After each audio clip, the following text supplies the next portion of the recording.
There are movies that predicted an outbreak like coronavirus and all things which are happening today same as coronavirus. What is this? Is this planned and created virus to destroy the economy of China?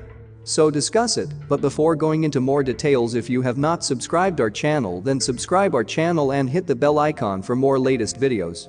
Amid fears stoked by the coronavirus, Contagion, a 2011 movie about a pandemic with potentially eerie similarities to recent events, has been climbing up the iTunes rental charts, reflecting how people often use fiction as a means to process reality. Yet that film is only one example of a recurring theme in movies associated with such an outbreak, a longtime staple of science fiction that has always been informed by science fact. Not surprisingly, the Hollywood version of global pandemics has frequently spiraled off in fantastic directions, birthing armies of zombies in movies like The Omega Man, World War Z, and Pandemic. More sober stories, however, have tapped into the notion of mankind being threatened with annihilation not by nuclear weapons, a favorite topic in the 1950s and 60s, but a microbial killer. Early examples include the 1971 thriller The Andromeda Strain, adapted from a book by the prescient author Michael Crichton, who repeatedly returned to concepts, see Westworld and Jurassic Park, in which scientific and technological breakthroughs created existential threats to humankind.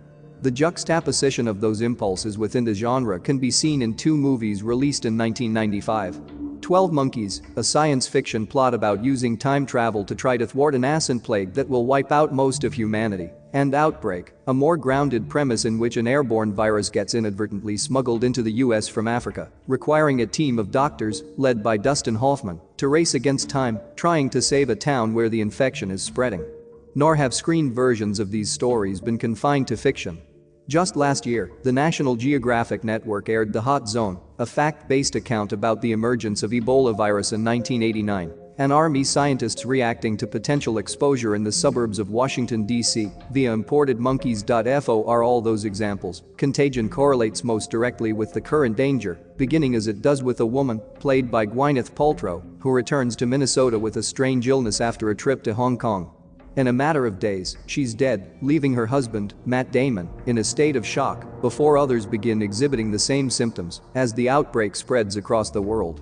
Directed by Steven Soderbergh and written by Scott Z. Burns, the movie offers an alarming glimpse at a worst-case scenario. Rumors and panic begin to spread, and the guardrails quickly start to come off society as the days click by, amid quarantines, looting and chilling scenes of vacant airports.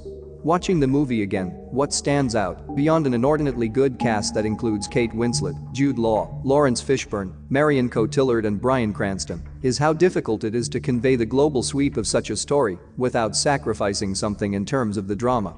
Specifically, Contagion scatters its attention among so many characters, including victims and those desperately working to find a vaccine, that it suffers in stoking an attachment to any one of them.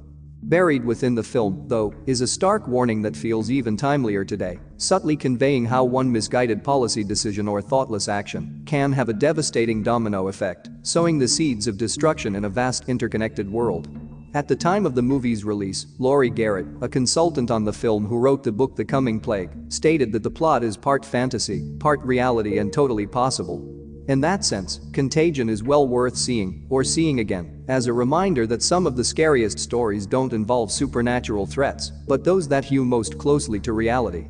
Thanks for watching video, and if you like the video, please like, share and subscribe our channel.